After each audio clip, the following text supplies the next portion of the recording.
Good afternoon, Rachel Kring here. I am currently at Maude-Roxby Wetland and Bird Sanctuary located off of Francis Avenue in the Mission area. So this wetland is adjacent to Okanagan Lake, as you can see over there, and you can find it just a few blocks away from Okanagan General Hospital. This lovely little wetland I frequent fairly often in the spring and summer. It has a nice boardwalk that surrounds it. It's a very short walk, but nonetheless beautiful, and it's a great spot to sit down and read a book or just enjoy some quiet, tranquil time. So to my knowledge, this boardwalk was established in the late 1980s by members of the Central Okanagan Naturalist Club and by the city of Kelowna. And it just so happens that my uncle, Craig Lewis, is a member of the CONC, and he actually helped manage this site back in the day and is a part of a conservation subcommittee that wrote an analysis report on this very site back in 2018. So I got to learn some cool stuff about this location from him. So what he told me was that this wetland was formed by accumulation of sediments and plant material that were deposited by a creek that used to run along that way, but it's since been filled in due to the urban development and construction that's gone on around here. And so being next to the lake here, the wetland is a part of a delta which has these mud flats that have been formed by accumulated fine silt and clay sediments from the delta by the work of the wind and the lake currents.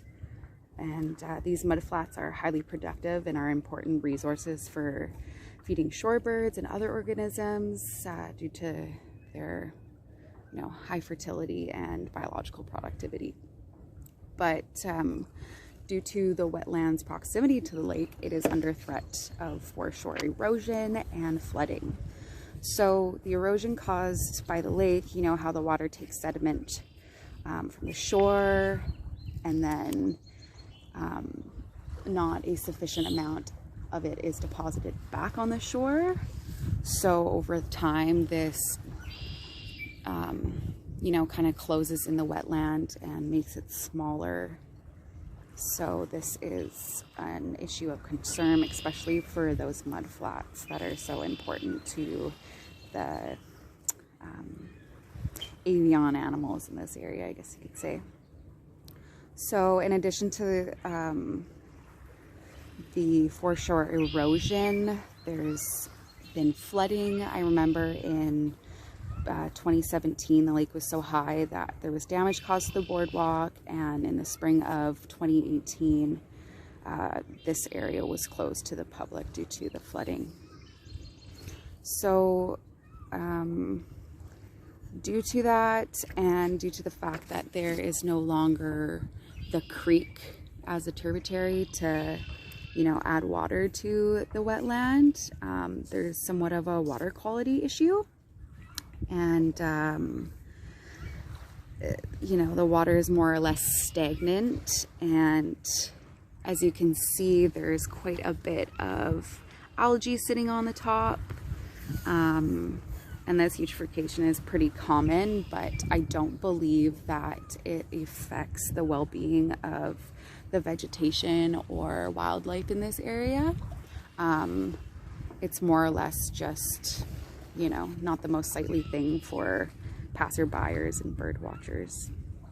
But yeah, there's a lot of gorgeous horsetails, which is a seedless vascular plant, and cattails all the way over there, dead at this point, and lots of grasses. There's some willow trees, some cottonwoods. I can't see any at this time, but I've seen some mallard ducks, some painted turtles, a great blue heron. I have not seen it personally, but my uncle says that there's some American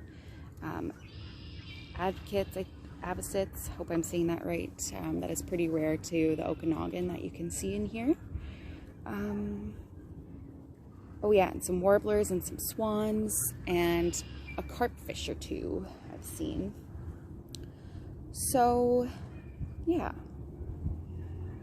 but I hope that this area is well conserved and that the shoreline erosion is either slowed or prevented, because otherwise this area will slowly shrink and become shoreline, and then we will not have this beautiful place to come visit, and you know, it will not be a sufficient habitat for